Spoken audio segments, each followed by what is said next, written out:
Hello student, now the next topic dynamics principle of metallurgy and Ellingham diagram.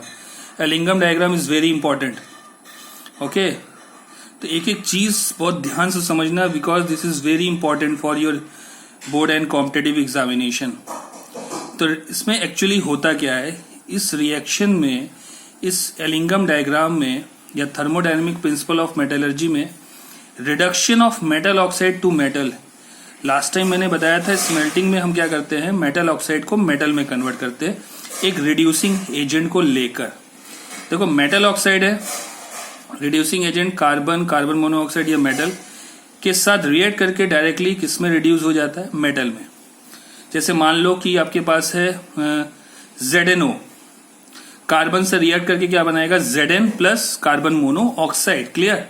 देखो Ellingham diagram actually है क्या, बहुत ध्यान से समझना. Give you a perfect idea of reducing agent, मतलब ये क्या देता है, एक परफेक्ट आइडिया देता है कि इसमें एक्चुअल में कौन सा रिड्यूसिंग एजेंट यूज होगा.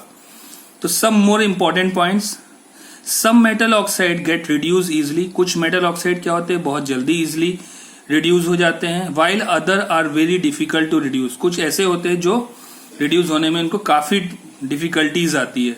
In any case heating is required, चाहे कोई भी केस हो बिना हीट के रिएक्शन पॉसिबल नहीं होगा. देखो मेटल ऑक्साइड कार्बन के साथ रिएक्शन हीट की प्रेजेंस में, मेटल प्लस कार्बन मोनोऑक्साइड. देखो इस रिएक्शन में डेल एच क्या है, पॉजिटिव है, क्योंकि आप हीट का रिक्वायर्ड कर रहे हो. तो डेल एच पॉजिटिव मतलब क्या हुआ, स्मेल्टिंग. और जिसमें हम हीट का रिक्वायर्ड करते हैं that is called endothermic reaction. Clear. Study of variation in temperature during thermal reduction is known as pyrometallurgy, जिसमें हम डिफरेंट टाइप ऑफ टेम्परेचर को लेकर रिडक्शन कराते हैं that is called pyrometallurgy. Study of variation in temperature मतलब temperature के variation में देखते हैं.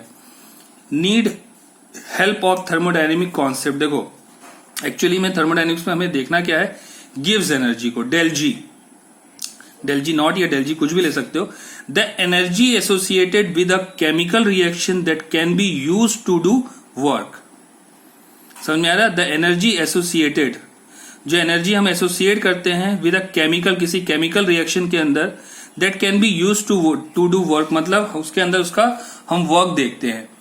चेंज इन गिव्स energy that is del G specific temperature at specific temperature and pressure. देखो क्या होता है, you know the formula of thermodynamics, del G formula गिव्स energy del H minus T del S. Del G क्या होता है, gives free energy. Del H क्या होता है, एंथैल्पी चेंज, और डेल एस क्या होता है, एंट्रोपी चेंज. इसको हम रैंडमनेस भी बोलते हैं. देखो लिखा हुआ है del H is entropy change, enthalpy change, and del S is entropy change, that is randomness of system. For the reaction to be spontaneous, हम हमेशा इसमें क्या देखते हैं, स्पॉन्टेनियस. अगर डेल जी की वैल्यू नेगेटिव है तो वो डेफिनेटली क्या होगा, स्पॉन्टेनियस, या उसको बोलते हैं फिजिबल. और अगर डेल जी की वैल्यू पॉजिटिव आ गई तो वो क्या होगा, नॉन फिजिबल या फिर नॉन स्पॉन्टेनियस. तो हमें इस रिएक्शन में डेल जी की वैल्यू हमेशा नेगेटिव देखनी है. अगर डेल जी की वैल्यू नेगेटिव है it means the reaction is spontaneous. Clear. तो देखो कैसे हम करते हैं. Role of reducing agent. देखो suppose you have iron oxide, तो आयरन ऑक्साइड को तुमने ब्रेक किया, Fe प्लस हाफ O2, यहां पे डेल जी की वैल्यू दी है प्लस 40. तो देखो ये रिएक्शन क्या है, नॉट फिजिबल है. क्यों, क्योंकि यहां पे डेल जी की वैल्यू क्या आ रही है, पॉजिटिव. लेकिन अभी हम अलग अलग स्टेप में देख रहे हैं. देखो कार्बन ने ऑक्सीजन के साथ रिएक्ट करके क्या बना दिया, कार्बन मोनोऑक्साइड. क्लियर. यहां पे डेल जी की वैल्यू क्या है, -100, यानी ये फिजिबल है. लेकिन यहां पर आपको ये दोनों चीज दिया होगा, ठीक है, आपको ऐसा रिएक्शन दिया होगा, पूछेगा ये रिएक्शन फिजिबल है कि नहीं है, या स्पॉन्टेनियस है कि नहीं है. तो देखो एक्चुअली क्या करना है, दोनों को अलग अलग स्टेप में करना है. तो FeO से क्या निकलेगा, Fe प्लस हाफ O2, और कार्बन ऑक्सीजन के साथ रिएक्ट करके कार्बन मोनोऑक्साइड बनाएगा, क्योंकि you know very well carbon से कार्बन डाइऑक्साइड बन रहा है और FeO से Fe बन रहा है, यानी यहां से हम ऑक्सीजन को हटाना है और यहां पे ऑक्सीजन को ऐड करना है. तो देखो जैसे ये फाइनल हाफ ऑक्सीजन कैंसिल, तो बचा क्या, FeO प्लस कार्बन, और इधर बचा Fe प्लस CO. तो देखो इन दोनों को ऐड करने पर प्लस 40 -100 कितना आ रहा है, -60. यानी डेल जी की वैल्यू अगर नेगेटिव है तो definitely this reaction is feasible या स्पॉन्टेनियस. क्लियर. तो so reducing agent help us to make reaction feasible. तो रिड्यूसिंग एजेंट क्या हेल्प कर रहा है, ये रिड्यूसिंग एजेंट क्या हेल्प कर रहा है, देखो इसका रिएक्शन क्या था, नॉन फिजिबल, इसको फिजिबल बनाने के लिए रिड्यूसिंग एजेंट ने इसको क्या कर दिया, सिंपल क्या कर दिया, सुटेबल बना दिया, जिसके कारण से ये रिएक्शन क्या हो गया, फिजिबल या पॉसिबल हो गया। तो selection of suitable reducing agent, हमको क्या करना है, सिलेक्शन लेना है कि कौन सा अच्छा रिड्यूसिंग एजेंट है जिससे डेल जी की वैल्यू क्या आ जाए, नेगेटिव। और ये किससे मिल रहा है हमें, एलिंगम डायग्राम से। तो Ellingham diagram is used to select suitable reducing agent for reduction of metal oxide to metal। मतलब एलिंगम डायग्राम ये हेल्प करता है कि हम किसी भी मेटल ऑक्साइड को मेटल में कन्वर्ट करने के लिए कौन सा रिड्यूसिंग एजेंट यूज करें। तो देखो आपके पास ये एक एलिंगम डायग्राम है, अभी मैं दिखाऊंगा, पहले तो इसका फीचर समझ लो, इसके बारे में समझेंगे, बहुत एक्सप्लेनेशन में समझेंगे। तो फीचर्स ऑफ एलिंगम डायग्राम, तो देखो इसमें एक्चुअली क्या क्या है। पहले हम प्लॉट देखते हैं किस किस के बीच में बन रहा है, del G naught kilo joule per mole of O2 के बीच में versus temperature of formation of oxide, क्योंकि हर रिएक्शन में ऑक्साइड बन रहा है, देख लो। तो यानी किस किस के बीच में बन रहा है, del G not of O2 और टेम्परेचर के बीच में, ठीक है। तो दोनों में ही क्या हो रहा है, देखो temperature of formation of oxide, यानी हर रिएक्शन में देखो ऑक्साइड का फॉर्मेशन हो रहा है। तो पहले तो ये समझना है।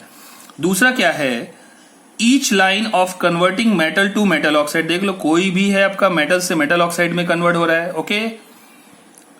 To metal oxide slope upward because del G becomes less negative at high temperature. देखो ध्यान से समझना, ये line each line is converting to metal oxide, ये क्लियर हो गया।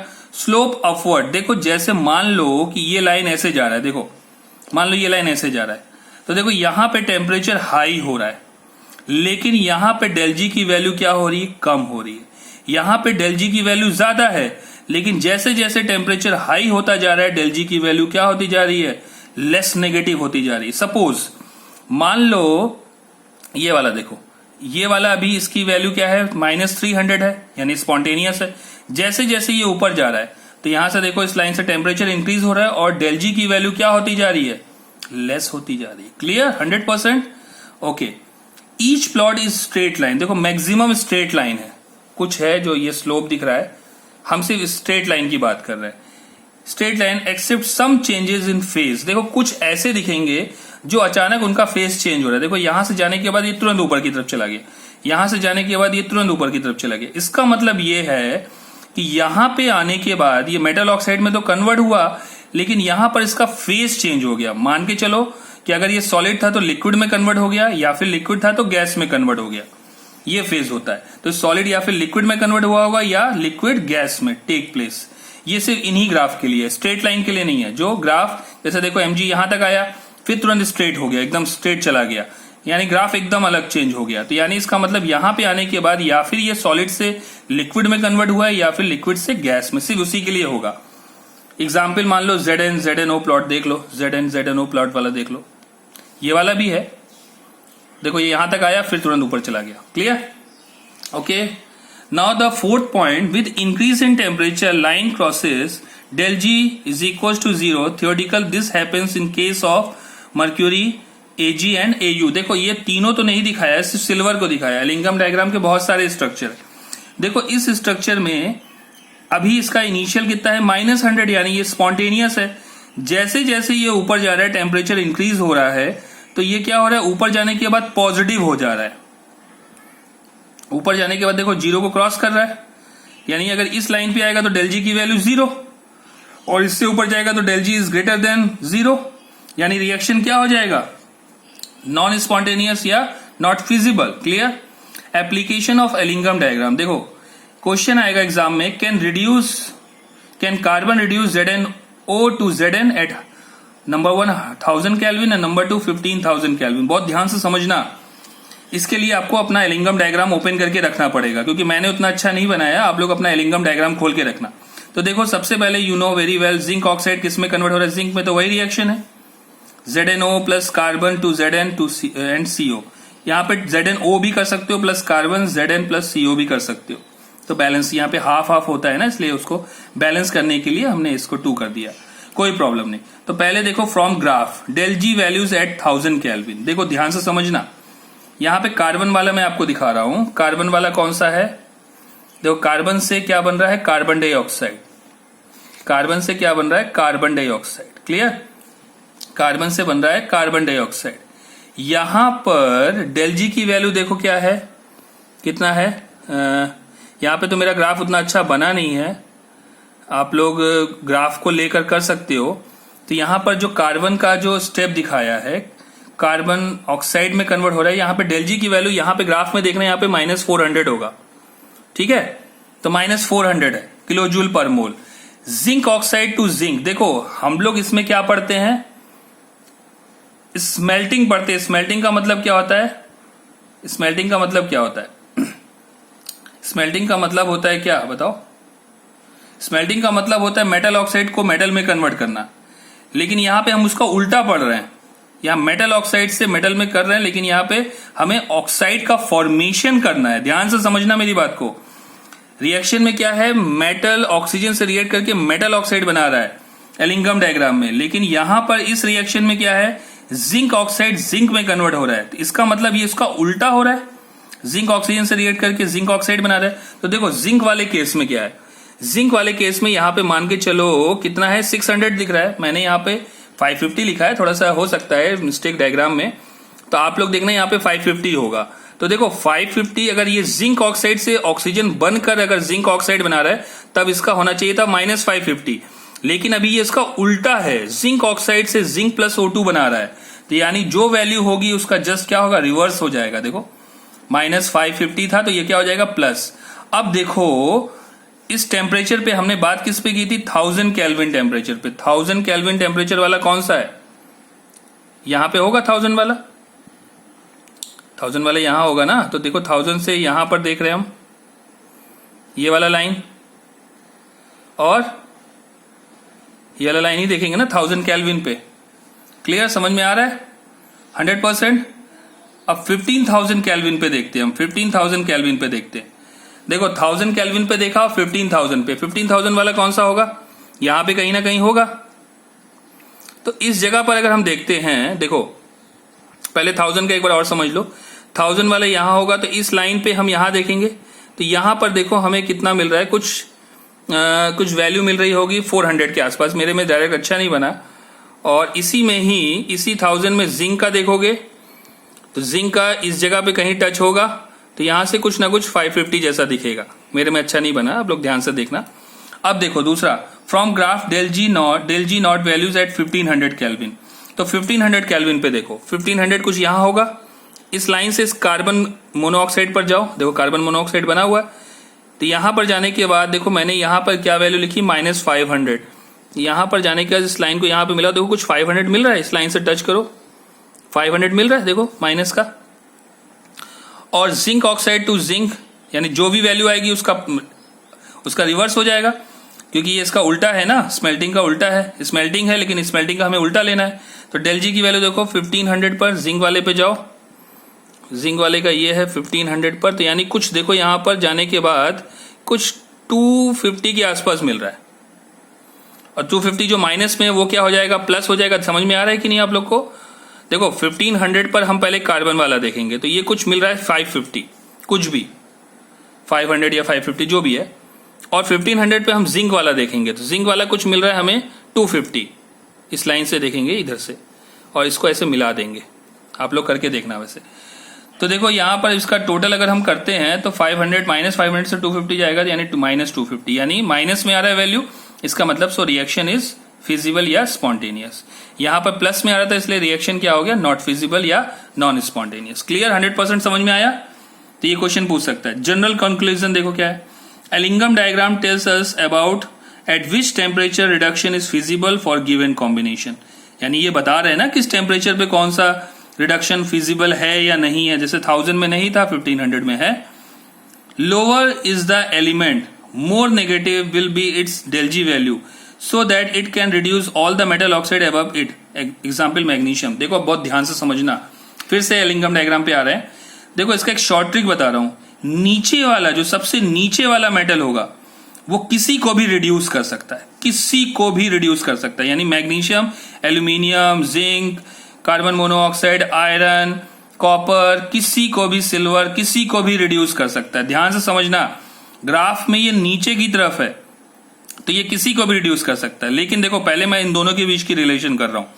तो देखो ये ग्राफ में ये लाइन नीचे है एल्यूमिनियम से, इस पॉइंट पे देखो क्या हो रहा है, ये ऊपर चला गया एल्यूमिनियम से। तो इस पॉइंट पर और इस टेम्परेचर पे देखना होगा, इस पॉइंट के इस टेम्परेचर पे, यानी इस टेम्परेचर में आने के बाद एल्यूमिनियम का ग्राफ क्या हो गया, ऊपर, और जिंक मैग्नीशियम का ग्राफ हो गया ऊपर, यानी ये ऊपर चला गया और एल्यूमिनियम कहां आ गया, नीचे की तरफ। अब इस पॉइंट पे या इस टेम्परेचर पे एल्यूमिनियम सबको रिड्यूस कर सकता है। बात समझ में आ रही मेरी? देखो पहले मैग्नीशियम नीचे था, तो यहां तक तो ये किसी को भी रिड्यूस कर सकता है। लेकिन जैसे ही ऊपर गया, देखो एल्यूमिनियम को क्रॉस कर गया, एल्यूमिनियम नीचे आ गया, यानी इस पॉइंट तक तो ये किसी को भी मैग्नीशियम रिड्यूस कर सकता है। लेकिन जब इस टेम्परेचर पे, मान के चलो 1500 डिग्री टेम्परेचर पे आ गया ये, तो 1500 डिग्री टेम्परेचर पे इसकी वैल्यू कितनी है, डेल जी की वैल्यू 800 मान लो। तो यानी क्वेश्चन पूछ सकता है कि 1500 केल्विन पे क्या मैग्नीशियम सबको रिड्यूस कर सकता है? तो 1500 केल्विन पे देखो ये एल्यूमिनियम का ग्राफ इससे नीचे आ गया, यानी 1500 केल्विन पे एल्यूमिनियम सबको रिड्यूस कर सकता है, लेकिन मैग्नीशियम नहीं कर सकता। Clear? 100% clear? Okay, clear? This is a short trick. अब देखो क्या है लिमिटेशन, क्या है limitation of Ellingham diagram. It only tell us about whether reaction is feasible और नॉट। सिर्फ ये यही बताता है कि रिएक्शन फिजिबल है या नहीं है, but can not tell us about kinetics of reaction. ये लेकिन ये नहीं बताता कि रिएक्शन का काइनेटिक्स क्या है, यानी इसका ऑर्डर ऑफ रिएक्शन क्या है, ये स्लो रिएक्शन है कि फास्ट रिएक्शन है, ये सब नहीं बताता। How fast reaction could be, rate of reaction can not be explain. मतलब इसमें ये नहीं बताता कि कौन सा रिएक्शन फास्ट है, कौन सा स्लो है। क्लियर? अब देखो दूसरी चीज क्या है, as del G naught minus R T L N K, ये थर्मोडायनेमिक उसमें पढ़ा था इक्विलिब्रियम में, याद आ रहा है? इसमें वेयर के क्या है, equilibrium constant, thus it present that the reactant and products are in equilibrium. देखो यानी ये डेल जी डेफिनेटली इसके बराबर है, यानी के भी बराबर है। तो यानी के क्या है, इक्विलिब्रियम। लेकिन रिएक्शन में हमारे सभी कोई भी इक्विलिब्रियम तो दिखा नहीं रहा है भाई, गिब्स का साइन बना हुआ है ना, इक्विलिब्रियम मतलब रिवर्सिबल। तो इसका मतलब ये भी इसको एक्सप्लेन नहीं कर पाया हमारा Ellingham diagram. But it's not true all about reaction.